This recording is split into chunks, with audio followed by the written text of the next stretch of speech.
I've been using these Bose QC25 headphones for about 2 years now, and I just wanted to do a quick review of them based on that long-term usage.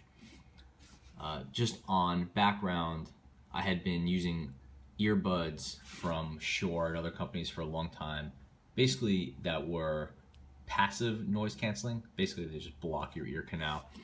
But then I had some travel planned, some studying planned, and Bose dropped these QC25s, so I picked them up, and that moved me over to a over-the-ear design and an active noise canceling headphones, which was a really big change for me, because I never had the QC20s or whatever the previous model was called, but I have been really happy with them. I just wanted to pass some thoughts along. First off, when you're wearing them, they're very comfortable. I have done a number of long flights. We're talking 6+ hours with these, and not taking them off the whole time. So you could just wear them pretty much all day without thinking about it. And that was super important for me if I'm going to get something that goes over the ear. So on their head, they're great. They're light.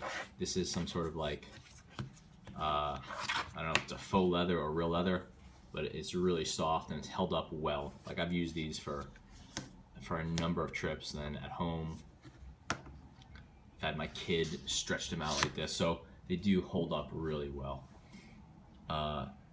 When you're not wearing them, so when they're just putting them around your neck, they're not very comfortable.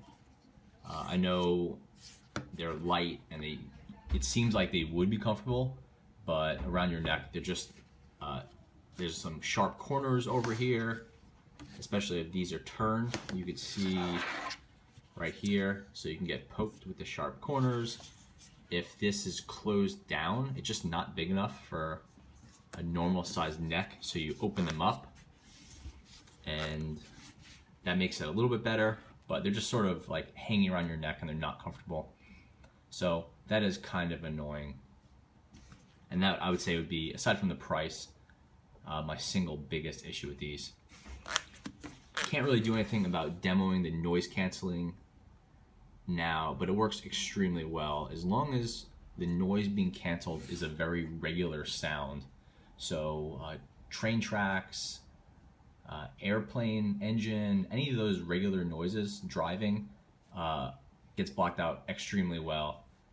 So it is really good for commuting. It doesn't work that well with talking or anything, like I said, that is irregular. It's just not what active noise cancellation does well.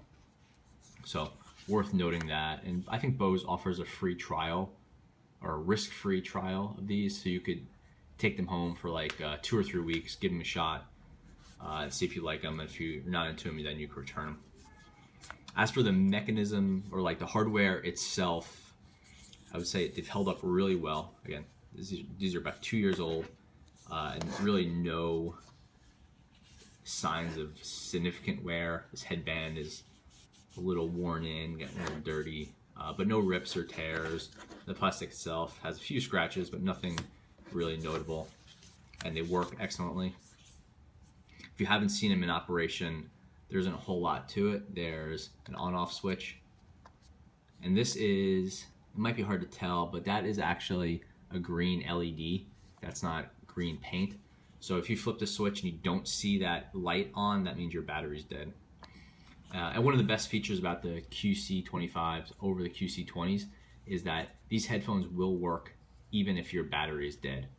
The active noise cancellation won't work, but you will still be able to get, your headphones will still play audio the way normal headphones will. It's just the power's coming from your phone or from the whatever it's plugged into. So that is absolutely mandatory for me, because I'm not great about battery maintenance on these, and having my headphones die midway through a flight would just be not acceptable. The inside is held up well. I was actually surprised that they have, because it just doesn't feel particularly rugged, but again, no rips or tears, so that's been great. And just if you're not familiar with the hardware, this is the headphone jack. It uses this skinny little think it's an 1/8 of an inch, but it may actually be a little bit smaller than that. Anyway, it is skinnier than a normal headphone jack. It just plugs into the left side. And the headphone jack does have iPhone compatible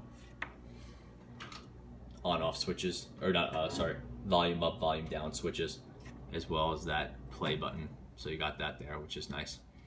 This thing has clearly gotten some miles on it, but still works well. I don't think the buttons on this are very responsive, so it's a little hard to tell when you're double clicking to go forward a song or getting your volume up.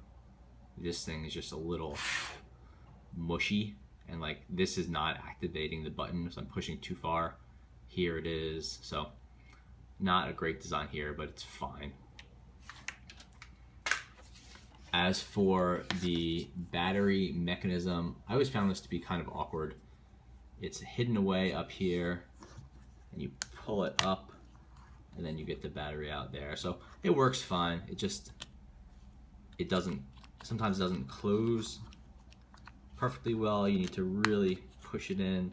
Anyway, it's fine. It just seems like something that could be designed better. These do fold, which is really nice. And if you are throwing them in your suitcase or something, you're going to want to fold it down, and it makes it a nice size. The main thing with folding them is this thing comes with a carrying case, which I still use every time I travel, and maybe that's why they've held up so well. And then you could fit them in the carrying case. Every single time I put these away, I get it wrong, but I think this is it.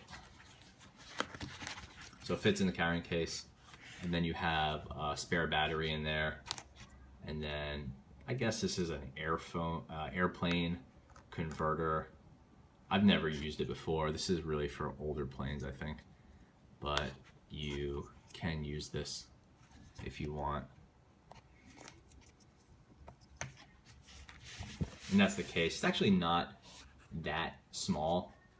It's a little bit unwieldy if you're traveling with this and you have a packed suitcase, but it's not terrible. Here's next to a standard Sharpie, so you can see it's fairly substantive. It's like bringing a hardcover book with you, I would say. As for the battery life, I haven't actually tested, but the batteries on these is not like a normal, it's just a normal AAA battery. So they're easy to find if you're traveling, but you always want to have an extra one with you, just so you don't lose your noise cancellation abilities midway through your traveling.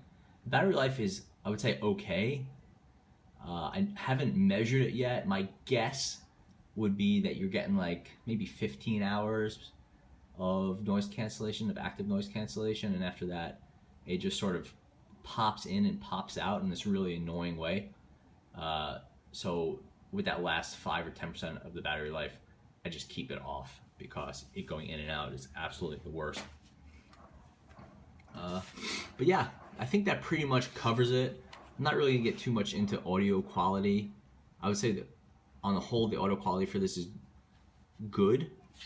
I'm not like an audio expert, so I couldn't really tell you how good or what they compare to, as I haven't really had much experience with other headphones in this area. But I haven't had any problems with them. There's fine bass, definitely not the best I've used, and you know, the higher tones are good too, but I don't think you should buy this for the audio quality. I think the audio quality is totally sufficient, but really the reason to get these are because they hold up well. They come from Bose, which is a super reliable name within noise canceling headphones, and because the active noise canceling feature is definitely the best I've tested. And I've used a few of these before I decided to pick up the QC25s. So yeah, it's a Bose Quiet Comfort 25. Thanks for watching.